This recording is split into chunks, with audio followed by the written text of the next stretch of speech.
I'm Claire Barker. I'll be moderating today. So I've been with Thoughtworks for 16 years. It's actually my anniversary on Sunday. And at the moment, I'm serving as the delivery director for our public sector practice, which means sort of shaping solutions for clients, but also delivery assurance and governance for our engagements. And from time to time, I keep my hand in with some consultancy as well. And to introduce our speakers today, we've got Ashok and Scott. So Ashok is Thoughtworks UK's head of technology. So he's a member of our senior leadership team in the UK. He's been with Thoughtworks for an unbelievable 20 years and has worked with a vast range of clients in that time, including, in fact, Ashok and I first worked on a delivery project together in 2007, and I remember it very well. So he has architected solutions for all kinds of very difficult problems in a real range of industries, including public sector, but also retail, energy, banking, all kinds of places with some significant complex data challenges. Scott Davies, he's the technology director for our public sector practice. So he's my equivalent on the tech side. He's spent the last 18 months working as the head of technology for GP IT futures in primary care in the NHS. He's been with Thoughtworks for 7 years, so he's a relative newbie, but he's had a career prior to that spanning some 20 years in the UK and US. He did ask me not to say how many years, actually. So yeah, he's been sort of delivering business technology solutions to all kinds of clients across all kinds of geographies in that time. And then just quickly to our topic for today, which hopefully you all know what you're here to hear about. So Scott and Ashok will be talking about the big ambitions for how data can drive improvements in healthcare outcomes, the challenges that the healthcare system will face over the next few years under the pressures of reforming around ICSs, and balancing data needs. So that is supporting those structures, supporting research, ensuring patients feel that there's transparency in how their data is being used, and approaches to addressing all of that. So hopefully everybody's on the right call. And then I'm going to hand over to Scott. Great, thanks, Claire. So I'm Scott. My pronouns are he and him, so feel free to use those. And as Claire said, today, Ashok and I would like to talk to you a bit about insights and challenges on data and interoperability, the impacts that has on patient care, and what we can do about them. So, as a global tech consultancy, many of the challenges we see globally around healthcare systems are really about making them open and accessible. For many years, we've worked on a system called OpenMRS, which is an open source foundational medical record system. And as part of our work on that, we actually created an organization called BAMNI, so BAMNI.org, which is an implementation of OpenMRS specifically for constrained care settings. That's currently used in about 50 countries. And when we say constrained care settings, typically it's countries like Bangladesh, Nepal, where we've got low resources, constrained environments. But interestingly, increasingly now, we're starting to see OpenMRS being adopted more widely and being used globally in more settings, primarily because it's open by design. We see a similar need for smaller scale implementations in other countries to support initiatives like the one we have here in the UK around frontline digitisation, which is about levelling up EPR systems to a baseline level for acute settings. But generally, in the healthcare service, much of the interchange of data has become fragmented. It's not system-centric, it's not centred around the patient. And it's also been the focus for privacy concerns. And certainly in the UK, the NHS are putting a lot of effort in to rebuild that public trust around healthcare data and how it's used. So let's take a quick look at what we're going to cover today. Okay, so we'll look at some of those challenges, the future, and then look at some of those ways forward. And then, as Claire said, there'll be time for questions at the end. So what do we see as the main challenges that are holding us back? So I don't know if you've all seen the latest update, but this is an extract from the new version of the Data Saves Lives strategy. It was only published about a week ago. But interestingly, it calls out these 4 priorities, which I think are really helpful for framing this. So improving the trust in how we use data, getting the right information at the right time into the hands of clinicians, creating better data around social care, and providing data to support national and local structures like ICSs. Actually, last week I spoke to a clinician who told me that when she has a patient in front of her, she needs the clinical information there, obviously, to treat them, but she also needs to give them confidence that she knows all about them. And you need to do those 2 things together. So you need to build confidence, but you also need to have the right data at the right time. So let's take a look at ICSs and what that's going to kind of mean as an impact to data. So as we move to ICSs in the UK, the use of data will be critical at probably 2 levels. Firstly, to the local operations and planning of those ICSs. And secondly, to population health and tackling the challenges of access to services and health inequality. But there's a caution there. I think there's something we need to keep an eye on.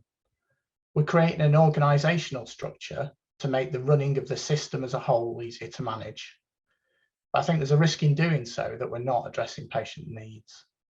There's a danger that what we could end up doing is creating a landscape of 42 islands of interoperability, 42 because there's 42 ICSs, and that they will struggle to respond to national change. There's some interesting stats around that. Here's an example. This is London, obviously, but whilst this is a large percentage for London, it's a very small geography. It's only 16 miles east to west. But even if that percentage number was smaller in different areas of England, there will still be very similar situations for patients where we create significant inconvenience around access to services, inequality, and for clinicians having the right data in front of them at the point of care. Sajid Javid spoke last week, and one of his main quotes was, "We need to stop asking the public to repeat their information unnecessarily by having it available at the right time." Pertinent thoughts. So if we look at the landscape of systems across healthcare, setting aside ICSs for a moment, there are a large number of systems and they all need to interact to deliver care. And they're nearly all centered on points of care or domains, not on patients. And so getting that patient-centric view available at the right time is a real challenge. And a lot of these systems are aging. So for systems like these, what we actually need is a common interoperability standard that allows them to connect to start sharing structured data so that those systems can derive meaning from that data. So next, if we look at data ownership and privacy, one of the 4 key priorities I called out earlier was rebuilding patient trust. We also need to be clear about how that data is captured, how it's disseminated and used, and we need to provide patients with better controls around opting out of certain usages of their data that are at a far more granular level than they are today, which is the equivalent of a very large on and off switch. From a research perspective, we also need to understand the provenance of the underlying data and the boundaries of the consent around its use so that we don't violate any of that trust or any of those fine-grained controls that we've given patients the choice of using their data around. If we look at some of the architecture challenges, how people normally tackle this kind of problem is they try and solve it by treating each of those systems as an island and moving the data between them. But what they don't do is connect the outcomes, the goals that we're trying to achieve for patients and for clinicians. And what people assume is that they can solve all of these by bringing it together instead of by looking at how it needs to be used or how it can be used to inform the operation of services. In a way, by providing feedback loops of metrics and operational insights that both support the organisation, but also enhance the experience for patients and clinicians. Bringing it all together also tends to create bottlenecks around a central team who need to integrate that data, transform it, manage it, and that makes change slower. And it's also much harder to understand the impact of change on downstream consumers, because a seemingly innocuous change in one place can have disastrous effects in others. I once worked on a travel system where a small change to a car booking system made it completely impossible for people to book rooms in a hotel. Those two are seemingly unconnected, yet because of some historical change many years ago, they became connected. And that's not always obvious for people working in the centre. So I think if there's a lesson here, it's that if all we focus on is capturing data, then we don't focus on the outcomes. So now I'm going to pass over to Ashok, who's going to talk a little bit about the future and a bit from our Looking Glass Health report, and then some ways forward and what we can do about addressing some of these challenges. Thank you, Scott. Hello, everyone. I'm Ashok, and my pronouns are he and him.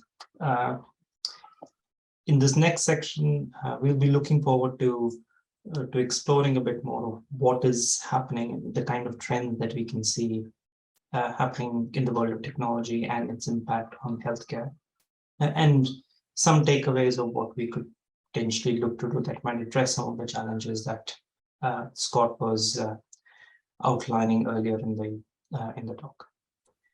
So healthcare is being transformed in many ways by technology, and it's getting quite challenging to keep on top of all of these emerging trends, as well as identify ones that can have the maximum impact. I think this is one repeated sort of concern we hear from a number of our clients across the world about what should they be looking to implement and what takes higher priority and what will have a higher impact. As a global technology consultancy, we have the benefit of looking at emerging trends and the innovative uses of these technology across the globe. And every year we go through an exercise to analyze hundreds of these technology trends and filter and group them and create a report called the Looking Glass. And the aim of the report is to help organizations understand and prioritize what they should consider investing in and what would have the most impact of those technology trends. So over the past few years, I think all of us recognize, I think we live in a world where we can see healthcare systems increasingly under enormous strain. And this is not just, a thing that's particular to the UK, but it's globally as well. And the common challenges are around constrained resources and fragmented systems. With the work that we've done with multiple healthcare providers across the world, we've started to identify some common patterns, how technology could help to deliver better patient outcomes and improve operations, which we'll look through in the next few slides. So the growing impact of technology on healthcare is obviously there and sort of real for all of us. One of the key shifts that we have identified is how technology is now beginning to be used to augment humans, and the support of new technology trends that can be used to both better assist in terms of at point of care, but also in terms of preventative care as well. So there are three key sort of trends that we can see, especially in terms of healthcare. The first one is about engagement with health. So as individuals, I think our awareness about health and prevention, having higher the value of prevention rather than having to address it when something actually goes wrong is increasing. And we can see that there are, all of us, having wearable tech, having devices that help us understand our heart rate and so on are becoming much more common. And this is helping us to shift away from looking at our health at particular points in time or snapshot views of that, and getting more used to continuous monitoring of health as well. This helps us to understand what information is right for us as individuals, and to start going down the route of personalized healthcare and personalized healthcare outcomes, which is the long-term promise. The second shift that you can see is around the ubiquitous use of remote capture and analysis of data, and how this is enabling preventative care. So one of the trends around that is around virtual wards, for example. I think you can see that in healthcare settings, it's now being recognized more and more often that it is much better to have healthcare available at home, where people are in settings that they're much more comfortable in. And it also helps in aiding recovery rates. But obviously, this requires monitoring of patients' health, and the ability to have like an always-on view of patients' health is something that's now possible. This enables to have better preventative care and improving care outcomes, and the overall lowering of cost of care as well, which is, I think, a key priority across healthcare settings globally. And the third trend we are seeing is around personalized medicine. Now, personalized medicine is something that has been talked about for quite some time. But I think we are now slowly on the journey where, because of the information that's being collected and the ability to try and understand what an individual's needs are, the ability to create tailored healthcare outcomes for people is, we are much closer to achieving that promise.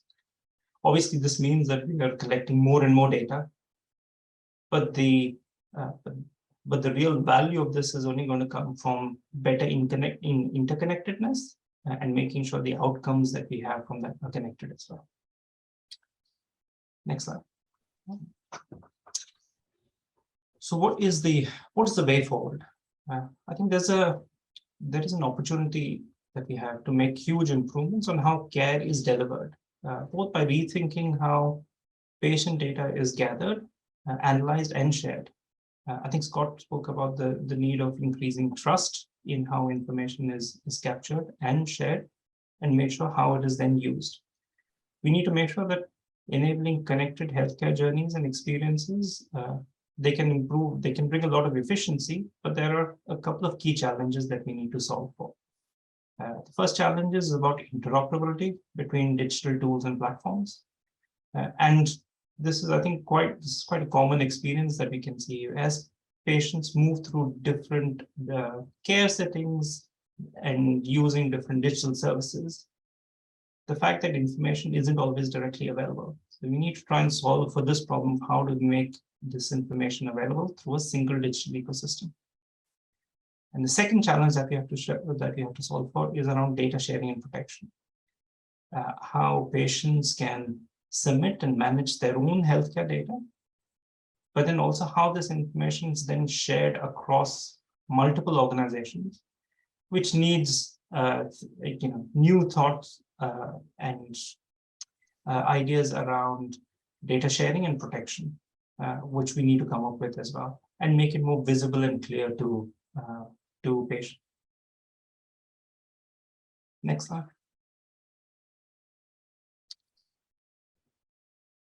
Like historically, the healthcare industry has been burdened by slow processes. And I think this is something we all would recognize with either long late times for appointments or the inevitable delays as you're waiting for referrals to specialists and so on. But actually, underlying all of this is a single issue. And that issue is about how information about a patient, whether it's accessible, timely, and whether it is trusted at the point when it is accessed. And this inevitably leads to the information having to be verified multiple times over, or at least recaptured again and again from patients. One of the underlying challenges of this is information is not connected across systems. And what we are really talking about is data that gets copied across from multiple different systems over and over again.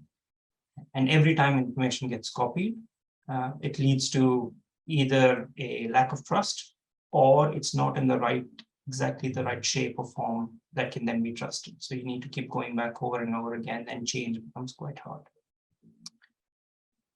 Next slide. So what is the solution to this? I think the biggest shift in mindset that is needed over here is how do we start treating data as a product? Now, we're all used to thinking of products in digital settings, and we understand that products actually facilitate an end goal. But actually, what does it mean when you have to start thinking of data as a product itself? And I think this is where the shift in mindset has to be about thinking of data, which and applying our product thinking into data and data sets itself. We shouldn't be thinking of data simply as dashboards or reports or any output of analytics. But actually, we need to start thinking about what is necessary to make sure data can easily be connected and shared across settings.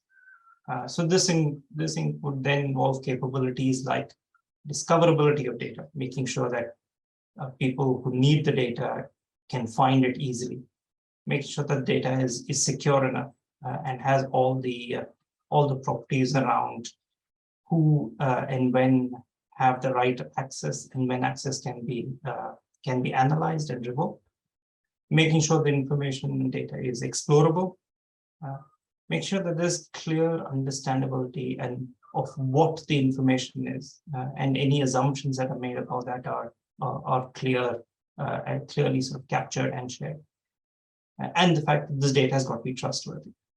I think it will also help to make sure that this any change that is needed in systems to make sure information is shared can be isolated to the place at which the data has been captured. Next slide. And the approach that we have over here is a new approach that we've come up with at Thoughtworks called data mesh. To really sort of understand data mesh, we have to think about what the models that we have been using to date are. And the model in which we use today to think about data is trying to collect it all in a single centralized format. But the hope has been that if we can get all the data together in one place, then surely it'll be easy for everyone to use and access.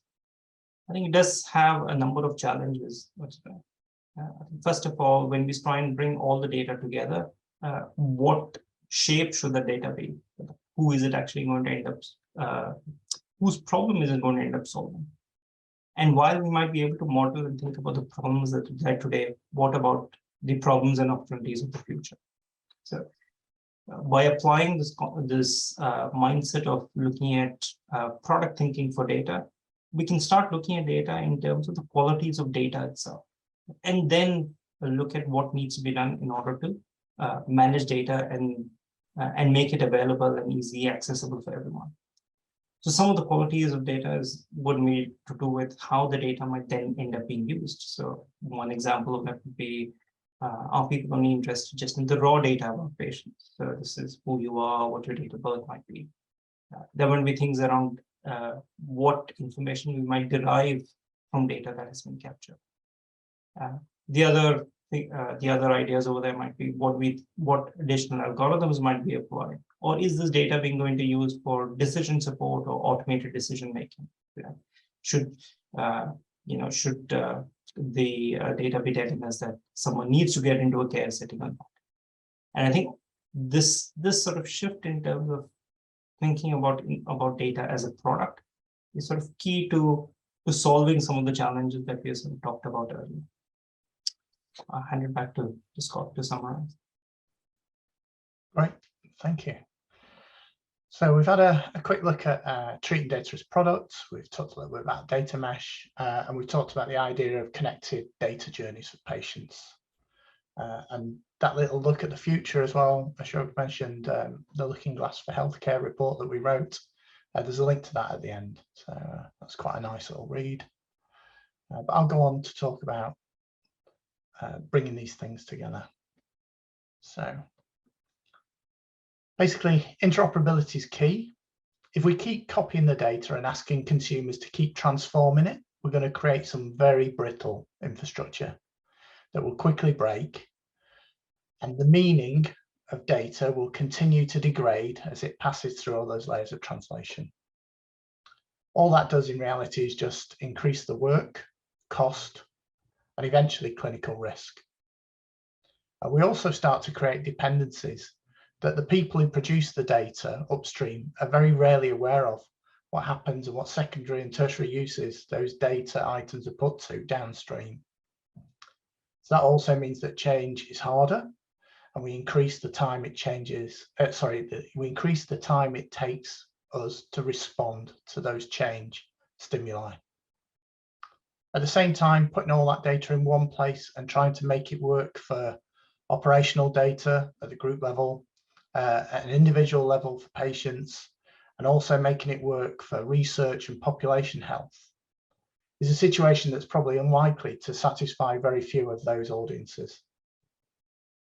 So I think what we'd say is accept the sources of data as definitive and build a single interoperability standard to actually create a more responsive system. So let's take a look at how we can get started. So I think what we, as Ashok says quite rightly, what we need to think about is outcomes, not systems. It's very difficult when we've evolved these systems over a large number of years to change the mindset, to stop thinking about the systems that exist and start thinking about the outcomes that we want to deliver. I think it's important as well if we start to think about connected data journeys for patients. An example of that is audiology and speech therapy. Together, they're very common interactions as developmental milestones for children. And in many cases, though, as the child moves between care settings, the clinician won't have access to all the information.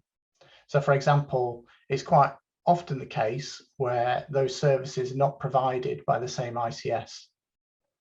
So as the child moves from one to the other to get audiology or speech therapy treatment, that the clinician doesn't have the right information in front of them at the right time. So we need to stop asking the public to repeat their information unnecessarily by making it available at the right time. We also need to stop trying to reuse the same data feeds for different purposes. It really does make change harder, and it builds more fragile data ecosystems that are hard to change, and they'll serve us less well over time.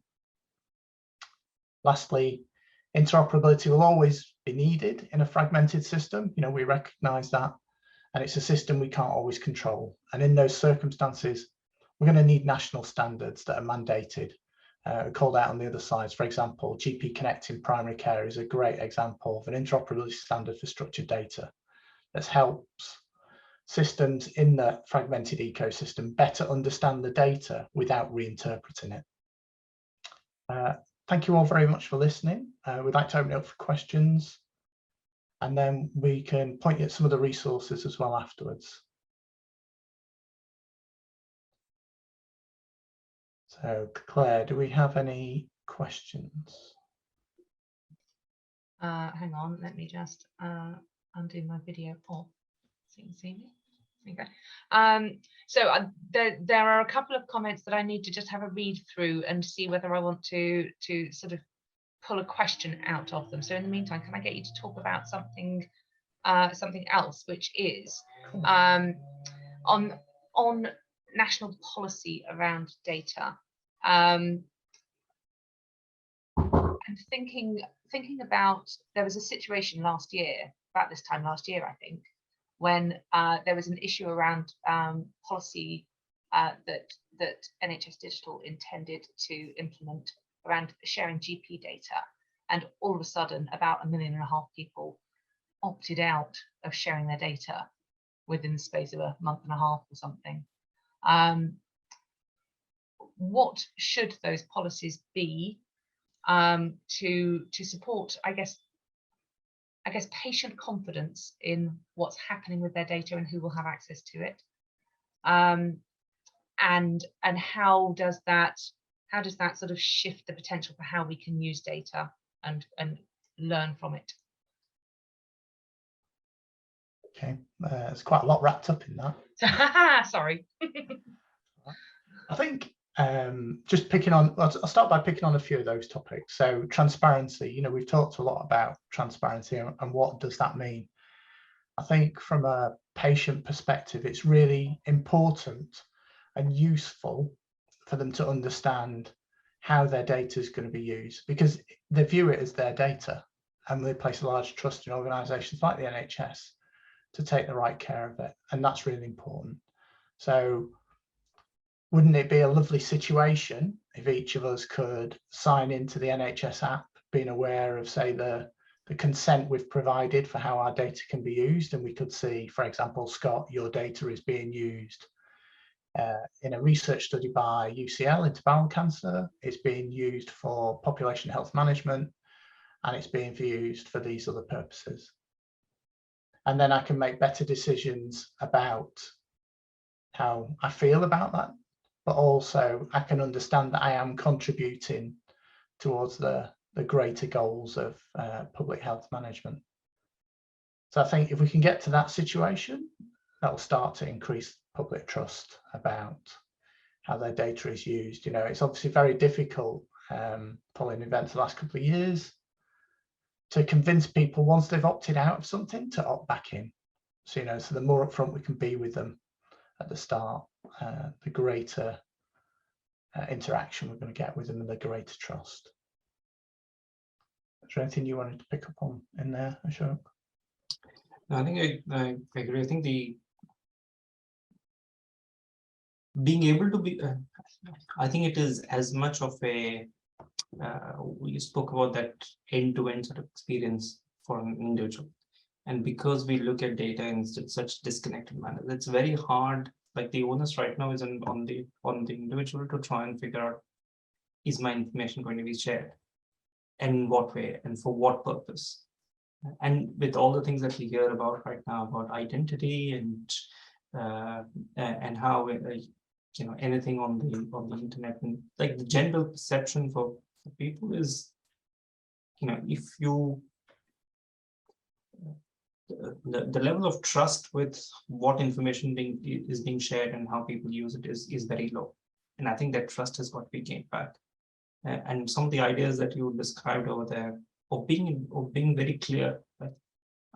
I think if people know that their information is being used for certain purposes in order to, you know, further improve public health, I think that would be a very, very different thing, because we know that people's perception and how people feel about the NHS is actually quite strong. Conversely, actually, the information when you give someone the way people have been informed about consent and data is actually very, very poor. I think that there is both a literacy part of it, but also in terms of better insight and traceability. I think as well, it'd be great if it was very easy for the NHS to report on how data is being used as well. So the two sides there. Were there any other themes in there, Claire, that we didn't pick up? That's okay. So I was going to move on and pick up on a comment that that Ahmed added into the chat here, which sort of has a question bundled up in it, where he's talking about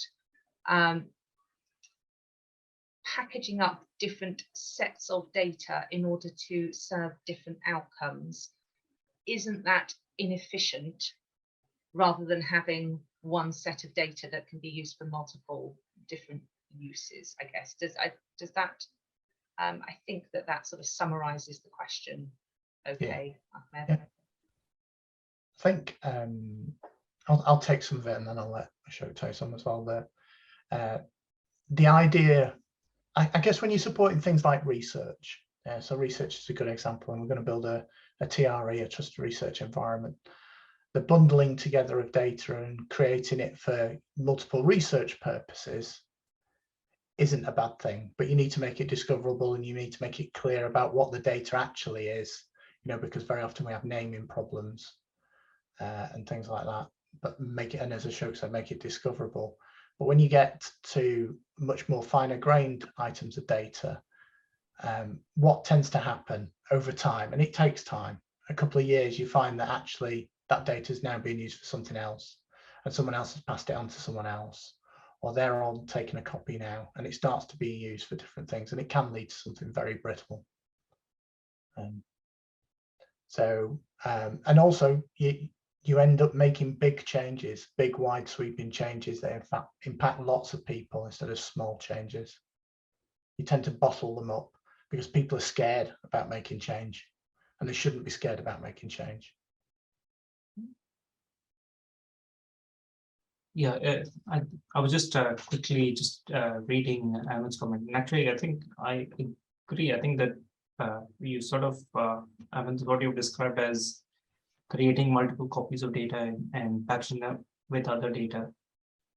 So that when you have to end up updating it, you don't really have a view of which product to go about. I think, Scott, you had a good example of the summary care record right now. So that's a good point. You know, we in primary care, the summary care records actually generated by each system provider, so that if you go to A&E, for example, you know, people can see some basic information about you, meds and allergies, observations, things like that. At the minute, that's built separately by each provider of a service. As that fragmented ecosystem grows and there are more suppliers enter that system, we'll end up with more and more things that produce a data feed that is essentially summary care record. However, each one of those needs separate assurance, separate testing, separate regulation. And that's quite burdensome and is really slow to change, because if we want to make a change, we have to coordinate it across all those different suppliers and get them all to change all at once. And then we have to get all the consumers to understand that change all at once. What we're moving to in primary care and GP-IT Futures is a mechanism where we power the interface between those provider systems by GP Connect, and we build summary care record data from GP Connect. So you need to, obviously everybody needs to meet the GP Connect standard, and that's all tested. But then the output is generated by one thing. So we actually test it once, and we don't test it every time for every supplier. So that makes it a lot easier to change. That was the one you meant, right? No. Yes. Right. I was wondering whether did that clarify Ahmed's question, or was there any follow-up? Please let us know, Ahmed. I was saying the update part.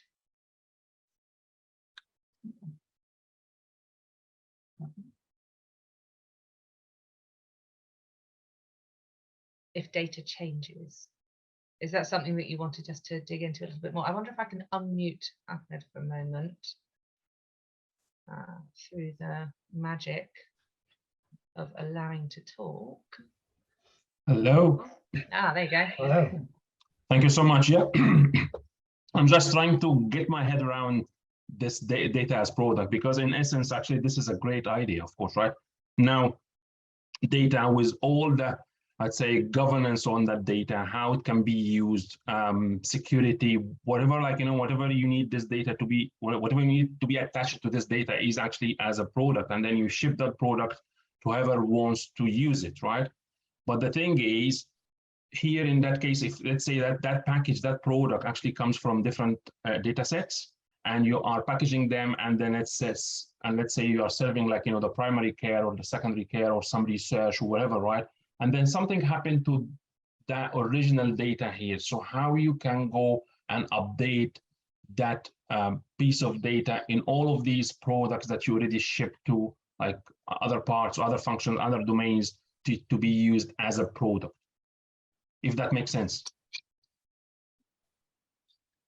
Yeah, it does make sense. I think maybe this is where maybe the product terminology is perhaps overloaded a bit. So I think when we talk about data as a product, it wasn't necessarily about packaging up and sort of copying it across multiple systems, but actually making sure that, for example, if, like in the example that Scott was talking about, that you want to generate a summary care record, that is a particular outcome that you're looking at. And in order to generate the summary care record, there's a basic minimum set of patient information that needs to be then collated and put together. Now, when you're thinking of the concept of product, there's probably, it's a bit more like nuanced in here, where we're actually talking about is what should the expected, outputs be, what should the expected interfaces be, and then looking at that from an integration point of view in that way, rather than tending to copy data over from multiple parts. I think there is also a concept around ownership over here as well. I think in the past, what we tend to see is whenever this the lack of clarity around ownership of data is also the other thing that slows things down or makes it difficult to sort of change, as well as understand what the meaning of the data actually is as well. So over time, as there tends to be people making more and more assumptions about data, or like copying these data sets over. And what I'm saying is actually stop copying data sets over. Think about where the ownership of that data should lie.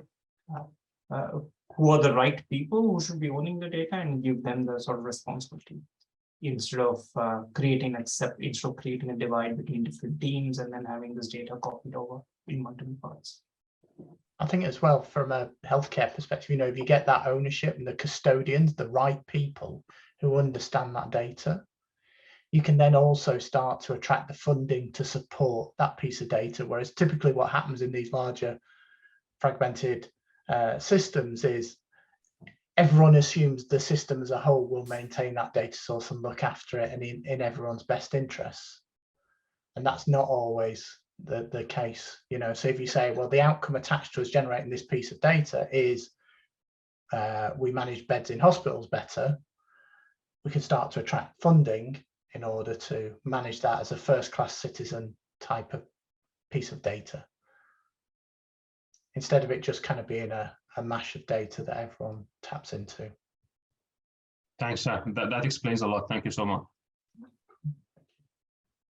I wonder, Ashok, if I can just pick up on something that you were touching on towards the end when you were talking there, and sort of merge that with a comment/question that Mark Wardle added into the chat here. So you were touching on ownership of data, and Mark is talking in his comment here about the latest work on TREs adopting a more centralized rather than decentralized model, which he's seeing as a retrograde step because of a need to control access to data.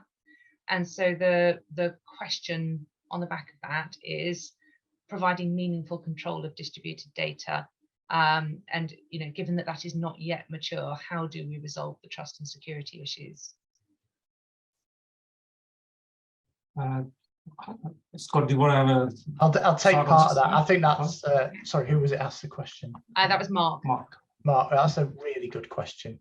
That's a really good question. So the notion at the minute of TREs is that it provides like a secure space for the data to be pushed or used, but that all you can do is export summary information for that. So the kind of idea is you take the code that you want to run over the data to do some insight to the data. It runs in the data. You don't have really access to that data, but you can extract some summary information afterwards. So for example, 30% of patients who have this have this. But you're right. I don't think we're there yet where we've got to fine enough grained controls where you could, in reality, 100% control that. I think there's a lot of work still to do there, because obviously, we need to both work with, in some cases, identifiable patient data, and in some cases, unidentifiable patient information. Putting those controls around, what people can see as part of the results of stuff they run is a very interesting one, and not a trivial one to solve.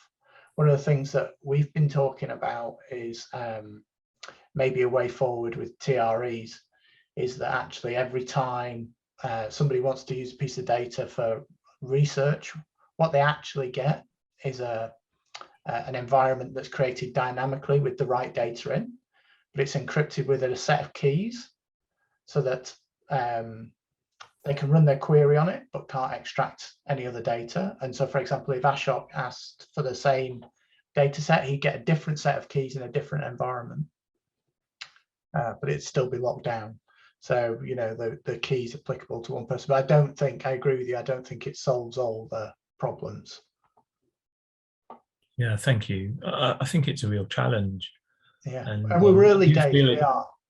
It's a real retrograde step, because I think that we want this data to be available for research, but it's not only for research.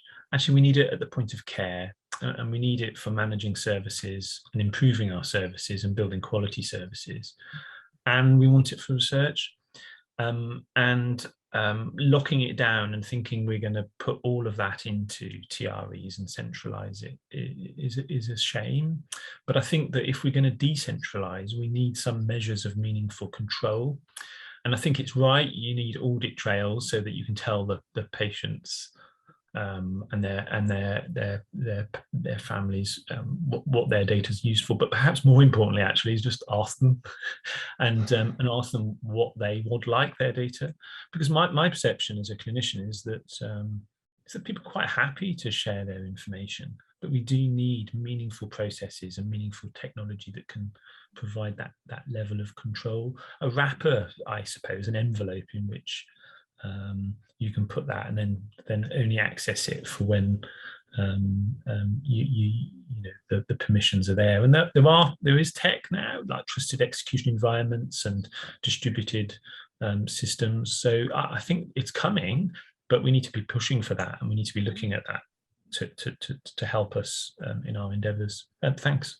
I totally agree. And I think, one of the points we were trying to make earlier was trying to make one data source work for everyone, for all those contexts, for direct care, for research, for operational insight, isn't going to cut it. So that's brilliant. Thank you. Yeah, I think the point about trying to make it like giving the control back to the individual is right. I think, Scott, you and I, when you were discussing, you said sometimes you might end up implementing things with the right intent, but the implementation just ends up being very wrong. Like the one very common thing we see right now is this cookie consent thing that pops up on every single website that you end up seeing. The intent is right about how to control use, but if it's not thought properly in terms of what people do, either people completely ignore it and just click the button, or the fact that you have how information is then presented back to you is so complicated, or no, it doesn't really enable any trust in systems anymore. So yeah, absolutely.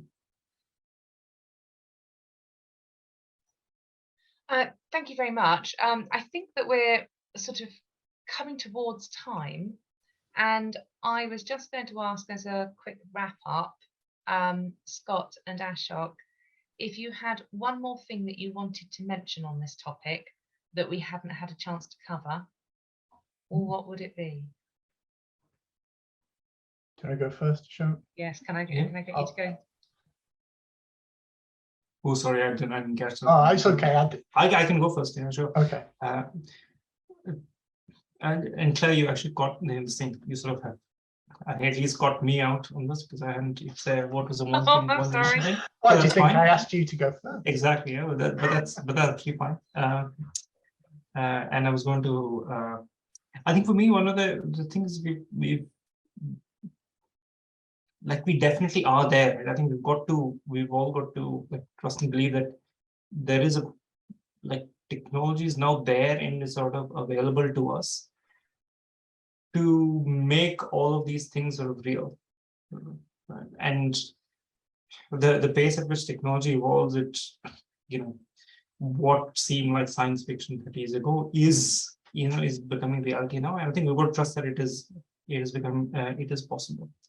But I think there was a really good quote I heard in this, in anything, before we implement any new technology, right, we also have to think about the human aspect and the intent behind it as well, to make sure that the way in which we end up proceeding on the path we go on proceeding is the right. And so I think that has got to be very clear for us even in this, because we actually are dealing with incredibly sort of sensitive patient sort of information, but by thinking about it in the way that we do about other systems, and think about it as a product, maybe that brings it a bit more front and center, right? So information being captured is not a byproduct, especially in healthcare in these settings. That's probably, maybe we need to flip it around to focus on the data, and then actually think about what the system need to do to interrupt it. And Scott, are you? Yeah, I'm prepared Something now. Yeah. I guess mine would be, and there's some research already going on around this, and I think this is a little bit further out. You know, there's this notion that what we start to do is treat patient data, the terms pods or solid pods. Actually, each one of us actually has some digital vault, if you like. Digital vault's probably a good way of saying it, that we actually manage and own. Yes, the NHS may be the custodian of the data in it and manage it for us, because, you know, if you give it to me to manage it and then it's on my phone, I might lose my phone. But we need to put that trust in somebody that we all feel comfortable with in managing that record for us. But the advantages of pushing that record to me or to you, that then we can determine how we share that information, and we can do it more flexibly. So, for example, if I went to see somebody for a consultation and they said, oh, can I see your medical history, or can I see this information about your meds and allergies, I could consent, press a button, and they'd be able to see the data instantly. I think that's probably eventually where we get to, but it will take a lot of time, and it is a real shift in mindset. But it's going to help drive that privacy and trust. I see that Ahmed is hitting you up, Scott, for a bit of time, maybe over a cup of coffee somewhere. Obviously, you mentioned the magic words. Thank you very much, everybody, for attending. I'm going to wrap things up now. So yeah, thank you for attending. Really appreciate that. There will be follow-up material coming out by the end of the week that will essentially be the link to the recording and other links or relevant material included, with various, I guess, links to the Thoughtworks website where some of that material will be held. And obviously, if you want to follow up, you know where we are. Yeah, I was going to say one last ask. If there's a technologist on here or somebody wants to listen and attend an in-person event, there is an in-person event in Manchester next week, which is our Global Technology Conference. We don't run it for profit. We only try and cover operational costs for it.